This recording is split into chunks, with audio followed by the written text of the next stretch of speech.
سلطان محمد رابع کے عہد میں سلطنت عثمانیہ کو ایک شدید صدمہ یہ بھی پہنچا کہ الجزائر اور تیونس کی حکومتیں آزاد ہو گئیں۔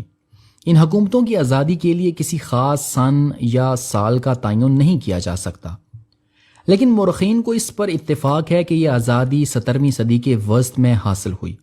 اس کے اسباب اس صدی کے ابتدا ہی میں پیدا ہو گئے تھے، جبکہ حکومت کے اعلیٰ عہدیداروں کا تقرر ذاتی لیاقت اور تجربے کے بجائے سفارش اور رشوت کی بنا پر کیا جانے لگا تھا، اور سلطنت کے دوسرے صوبوں کے حکام کی طرح الجزائر اور تیونس کے صوباداروں نے بھی بڑی بڑی قیمتیں ادا کر کے اپنے عہدے حاصل کرنا شروع کر دیے تھے۔ کچھ دنوں کے بعد الجزائر اور تیونس کے مقامی فوجی دستوں نے اپنے سردار خود ہی منتخب کرنا شروع کیے۔ ابتدا میں تو یہ انتخاب منظوری کے لیے سلطان کے سامنے پیش کیا جاتا تھا۔ وہ یا تو منتخب شدہ امیدوار کو مقرر کر دیتے یا اس کے بجائے کسی دوسرے کا تقرر کر دیتے تھے۔ یہ بھی تھوڑے ہی دنوں قائم رہا اور پھر اس انتخاب کو سلطان کے سامنے پیش کرنے کا رواج بھی جاتا رہا۔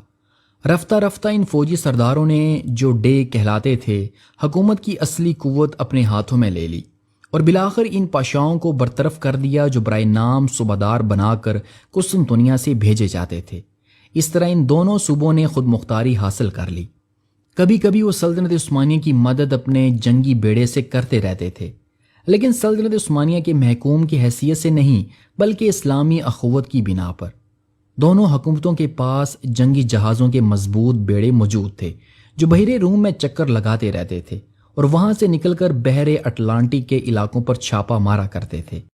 سلطنت عثمانیہ سے ان حکومتوں کی آزادی کا ایک بڑا ثبوت یہ ہے کہ دوسری سلطنتیں سلطنت عثمانیہ سے جنگ کا اعلان کیے بغیر الجزائر اور تیونس کے بحری جہازوں پر حملہ کرتی رہتی تھیں۔